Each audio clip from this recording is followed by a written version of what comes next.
Hello friends, today we are going to discuss about the tachometric surveying, lecture 2.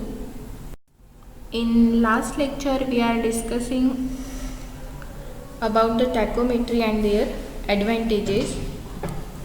Now we start from the principle of stadia tachometry.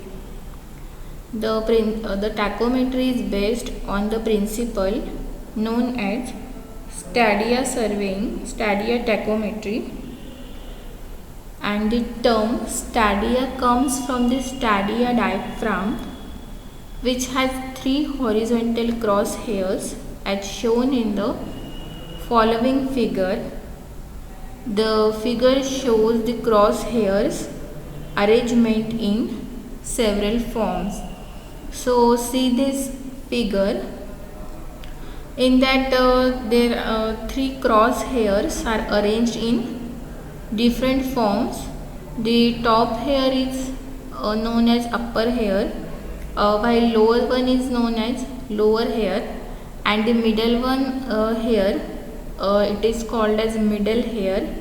And this is the arrangement of crosshairs which are provided in these several forms. And the readings on the staff are taken against all the three crosshairs in tachometry, while the reading against the middle hair is used for finding out the difference in elevation, and the readings against the top and bottom hairs are used to find out the horizontal distances. So these are the crosshairs. This figure shows the crosshairs. Next is principle of stadia tachometry. So see this figure first. From this figure, it is clear from the fact the triangles shown in the figure are isosceles and similar, and the distances, the horizontal distances d1, d2 and d3 to the object from the instrument are proportional to the staff intersect a dash a double dash, then b dash b double dash and c dash c double dash. So by using the principle of tachometry, it is based on the property of isosceles triangles, where the ratio of distance of the base from the apex and the length of base is always constant. So by applying that principle, according to that principle, it is clear that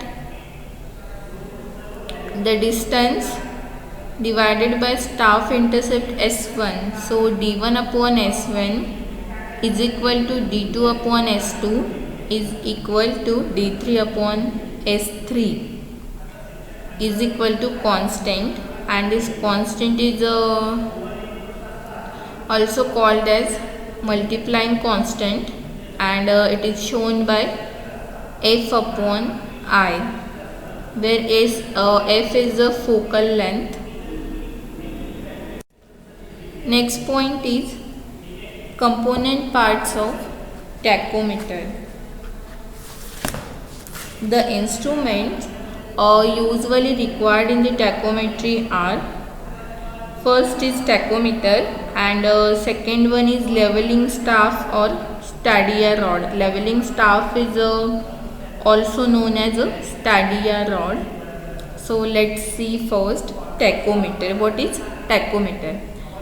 So it is nothing but a transit theodolite having a stadia diaphragm, and the diaphragm is equipped with two horizontal hairs called as stadia hairs in addition to the regular cross hairs, and the additional hairs are equidistant from the central one and also known as stadia lines. The types of The telescope tachometer, it may be external focusing, internal focusing, or external focusing fitted with an analytic lens. This is about tachometer. Then next instrument or next component of this tachometer, it is leveling staff or stadia rod.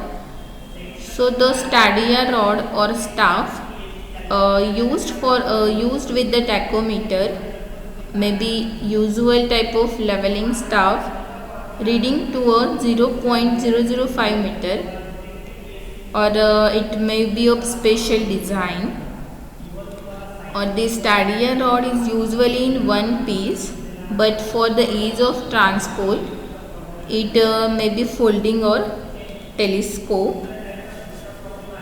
Means for the transportation purpose, that stadia rod, it may be folding or telescopic, and it is 5 centimeter to 15 centimeter wide and 3 to 4 meter long. Means the dimension varies from 5 to 15 5 to 15 centimeter in wide and 3 to 4 meter in length, and it is also graduated in meters as well as decimeters and centimeters, and the graduations on the stadia rod should be simple and distinct. There is one pattern of graduation on this stadia rod. It is shown in this figure. So see this figure. These are the images of stadia rod.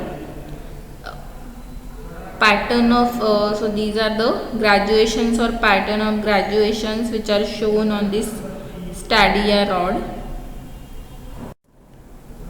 Then next point is analytic lens. These analytic lens, it is a additional lens generally provided in the external focusing tachometer telescope between the object glass and eyepiece. Okay, and it is not provided in the internal focusing telescope because it is virtually analytic. Since means f plus c, this constant is only only a few centimeters. The advantage of providing this analytic lens is that the calculations of height and distances becomes simple and easy. It eliminates the constant from the formula as provided with this analytic lens, and by providing these lenses, the value of additive constant means f plus c, it totally becomes 0. Then next is the advantages of providing this analytic lens, or the advantages of this lens. First one is, for the calculation of horizontal and vertical distances, the constant f plus c means additive constant, it is equal to 0 if the tachometer is provided with the analytic lenses. And second main advantage over analytic lens is that the calculations become simple by providing this analytic lens. Then next point is characteristics of tachometer. So there are the 4 characteristics listed here. Let's read one by one. First is the value of constant f upon I is equal to 100.